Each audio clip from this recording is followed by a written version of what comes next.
vous allez prendre ou donner votre premier cours de guitare, celui qui reste à jamais dans la vie d'un guitariste. Mais pour le prof, on commence par quoi avec quelqu'un qui n'a jamais touché de guitare classique? J'ai encore quelques élèves débutants et c'est un sujet que j'aborde systématiquement avec les jeunes professeurs que je forme, puisqu'on juge rapidement la qualité d'un professeur à ses premières années. Et ça, qu'il soit doué ou pas. Alors est-ce qu'on va jouer directement de la guitare un petit peu comme on peut? Est-ce qu'on va commencer par étudier les différentes parties de la guitare? Eh bien, un petit peu tout ça, mais d'une manière bien réfléchie qui va nous poser les bases pour les années à venir.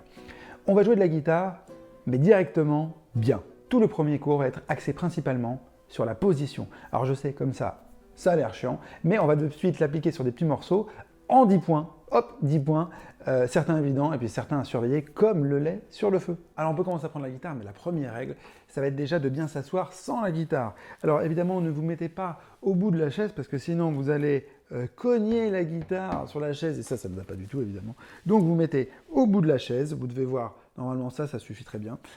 Comme ça la guitare, eh ben, elle sera là, elle va gêner personne. Deuxième chose, c'est de mettre le repose-pied ici, non pas au milieu, non pas à droite, mais à gauche, sous le pied gauche, très important parce que si vous le mettez sous le pied droit, eh ben, vous allez être mal. Hein. Et si vous le mettez au milieu, là, même avec la jambe gauche, eh ben, vous allez être complètement excentré, ça ne va pas aller du tout. Mais si vous le mettez bien à gauche, et bien là, vous allez être beaucoup mieux. Donc vraiment le pied gauche sur le repose-pied. Alors troisième chose, ça a l'air tout bête, mais c'est de bien écarter les jambes, parce que regardez, si je suis bien placé, mais que j'ai les jambes trop serrées, la guitare, elle peut pas, le corps de la guitare ne peut pas être entre les jambes, et du coup ça ne marche pas du tout. Donc écartez bien les jambes. En fait, il faut que vos pieds soient en forme de V. Regardez, si j'enlève la guitare, là je suis bien centré, je peux rester comme ça des heures, il n'y a pas de problème, je suis pas courbé, j'ai pas une position bizarre. Donc les pieds bien loin des uns des autres, avec les jambes bien écartées, en forme de V pour être bien symétrique. À la fin de ma première année, en fait, j'avais tous mes élèves qui jouaient bien par cœur leurs morceaux, etc. Ils étaient bien positionnés, sauf un truc. C'est qu'en fait, ils avaient la guitare très en arrière comme ça, ils regardaient leurs doigts et ça n'allait pas du tout, parce que la guitare n'était pas du tout vers le public. Vous avez vu là, la guitare, elle ne vous regarde pas.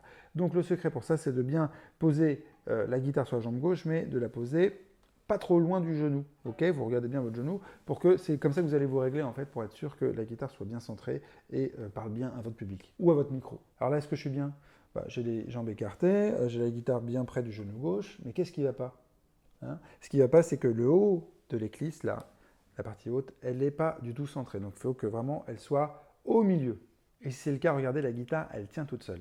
Ça veut dire que vous n'allez pas avoir à la porter ou la supporter avec votre main gauche, votre main droite. En fait, vous allez être vraiment libre de jouer comme vous allez avoir envie. Et ça, c'est un luxe incroyable. Vous savez que je suis un partisan des antidérapants, donc n'hésitez pas à aller en acheter parce que selon les pantalons, c'est vrai que ça peut quand même glisser même si vous avez la position parfaite. Et en parlant de perfection, ça serait parfait justement si vous mettiez le petit pouce bleu, que la vidéo soit le plus virale possible et qu'elle soit recommandée par YouTube aux autres gens qui aiment la guitare. Donc merci beaucoup pour votre aide. Ok, maintenant vous êtes bien positionné, on va parler un petit peu du bras et de la main droite. Attention de ne pas vous caler comme ça sur le creux là, parce que vous allez être comme ça, vous allez être en tension, ça ne va pas du tout aller. Donc la solution pour ça, c'est vraiment de viser la bosse de la guitare, comme je dis aux petits. Vous mettez votre avant-bras sur la bosse, là où c'est le plus haut. Voilà, comme ça, elle est bien positionnée. Regardez, c'est fait pour que normalement, vous tombiez vers la rosace. Il y a beaucoup de guitaristes qui ont, je sais pas, 5-6 ans de guitare et qui se retrouvent encore un petit peu comme ça. Alors souvent, c'est lié à l'épaule droite, vous avez vu. Alors je ne sais pas si c'est l'œuf ou la poule, si c'est le fait d'être comme ça, vous allez avoir des tensions ou quoi. Mais essayez de prendre conscience de votre épaule droite et d'aller chercher loin. Vous voyez, regardez loin, hop. Enfin, vous ne regardez pas en fait, vous sentez loin, vous ramenez votre main et normalement là, votre avant-bras est bien placé.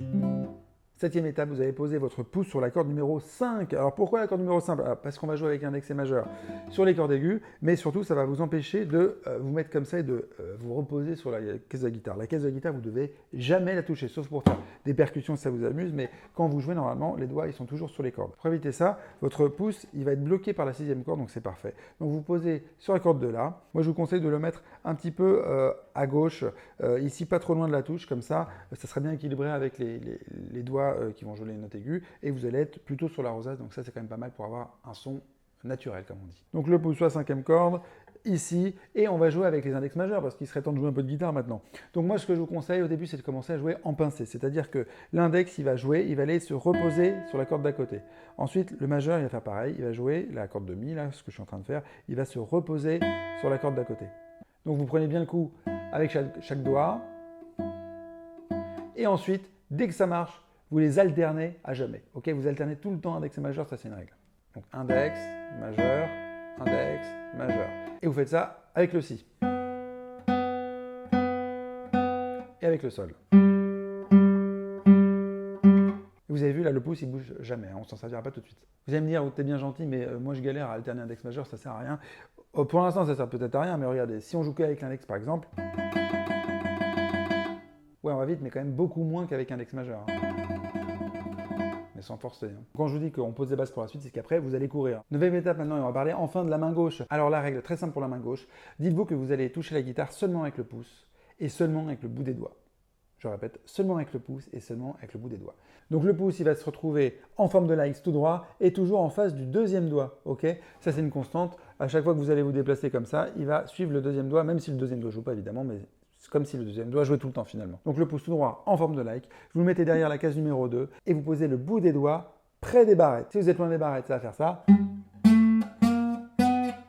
Et si vous êtes près des barrettes mais à plat, vous allez avoir beaucoup moins de force, ça va pas être génial. Donc le bout des doigts près des barrettes. Et enfin le 10e élément, ça va être de toujours mettre un doigt par case. Premier doigt, première case, deuxième doigt, deuxième case, troisième doigt, troisième case et quatrième doigt. Quatrième case, vous avez bien suivi, je vous félicite. Parce qu'il y a des méthodes où parfois on met le quatrième doigt pour faire le Ré, ici, ou le Sol. Alors le problème, c'est que quand vous allez arriver ici en deuxième position, eh ben, vous allez devoir vous réadapter pour avoir un doigt par case. Donc commencez déjà à bien écarter les doigts, à bien former la main, avoir toujours le pouce comme je vous ai dit, et avoir la main la plus large possible. Au début, ça va être un petit peu difficile, mais pas tant que ça. Vous allez voir que votre troisième doigt il va vite réussir à aller près de sa barrette. Et après, en cinquième position, par exemple, ça sera hyper facile. Parce que vous allez déjà avoir votre position d'un doigt par case. Avant de passer au petit bonus de cette vidéo, je vais juste vous dire que si vous suivez ces indications, votre progression elle ne sera en aucun cas limitée, au début en tout cas, par votre position. Et ça, c'est hyper important. Alors, évidemment, l'étape prochaine, ça sera d'apprendre à jouer en pincé. Là, il y a beaucoup de choses à vérifier pour ne pas prendre des mauvaises habitudes. Mais déjà, si vous commencez à jouer tout bien embuté, bien positionné, vous allez voir, il faudra travailler, mais ça va filer hyper rapidement. Alors pour ceux qui débutent, je vous mets dans la description un petit PDF avec des petits exercices pour bien démarrer sur la corde de mi aigu avec des noirs et des blanches, pareil pour le si, pareil pour le sol. Ensuite un petit exercice où on va mélanger les mi, les si et les sols parce que comme je vous ai dit, il va falloir tout le temps alterner. Par exemple, je vous ferai ce petit exercice là, tiens.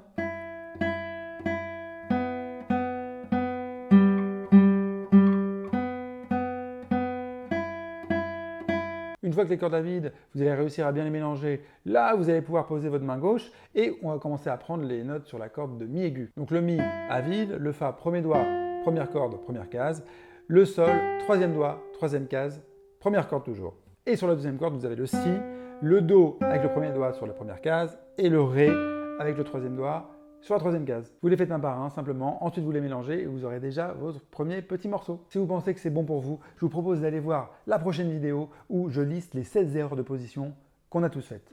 Je vous y retrouve.